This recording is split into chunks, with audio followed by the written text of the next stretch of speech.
If you walk down the corridors of a typical engineering boys' hostel at 1 a.m., there is a very specific kind of silence. The only signs of life are the pale fluorescent lights bleeding from under the doors. Behind one of those doors, room 107, sits Ravi, a fourth-year engineering student entirely alone with a whiteboard and an empty coffee mug. Ravi is desperately cramming for tomorrow's campus placement interview.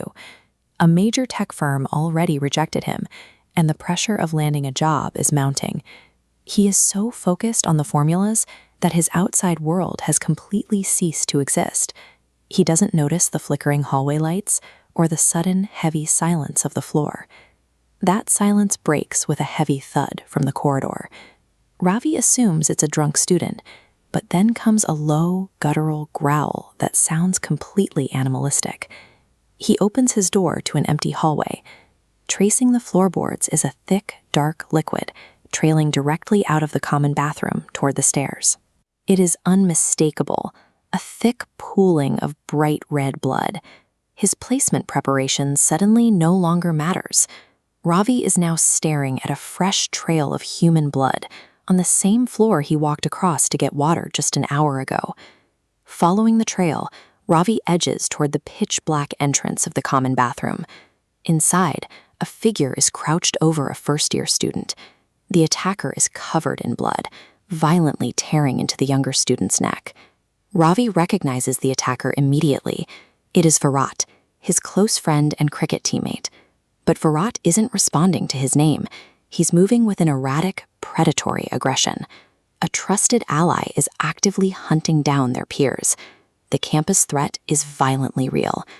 Ravi sprints back to his room, slamming and locking the door, just as the entire campus grid loses power. Plunged into darkness, the only light is the blue glow of his phone. The hostel group chat is exploding with hundreds of frantic messages warning students to lock doors. This flowchart maps the origin. Earlier, at a pre-placement party, top achievers unknowingly consumed a mutated serum disguised as a drink. Those infected toppers turned violent. They are systematically hunting the student body, rapidly multiplying with every bite. Ravi's phone loses signal. In the dead silence, the room's door handle starts shaking. Heavy blows slam against the outside wood, splintering the frame. The abstract outbreak on the group chat has found him. His locked door is giving way. As the door crashes to the floor, Virat lunges. Ravi grabs a heavy chair, smashes his former friend's head, and bolts into the dark corridor. He bursts through the hostel gates and stops dead. The campus grounds are overrun. Hundreds of students are shambling through the courtyard, clothes torn, eyes glowing a pale, empty white. Ravi slips into the college library, wedging himself tightly behind a tall wooden bookshelf. He catches his breath, thinking he's safe. Then a single drop of blood falls directly onto his face. Virat drops from the top of the shelf, pinning Ravi as a swarm of infected students flood the aisle. Ravi's screams echo through the stacks. Despite his quick thinking, the sheer volume of the horde proves impossible to escape. When Ravi finally opens his eyes, they carry that same pale white glow. The prestigious Indian Institute of Innovation has officially become the Indian Institute of Zombies. This entire terrifying sequence is the actual premise of the highly anticipated upcoming movie, IIZ. But here is where the story pivots. While the setup delivers pure horror, surviving engineering students fight back with wildly comedic, bizarre campus hacks and makeshift weapons.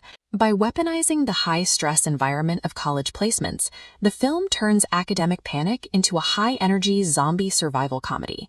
The creative muscle behind the script are the writers of Dindora, Taza Kabar, and Farzi. They use a specific style where visceral tension is broken by punchlines, blending high-stakes scares with rhythmic comedy. IIZ, Indian Institute of Zombies, hits theaters on May 15th. Grab your friends, book your tickets, and to hear more thrilling stories like this, don't forget to subscribe to Kuni.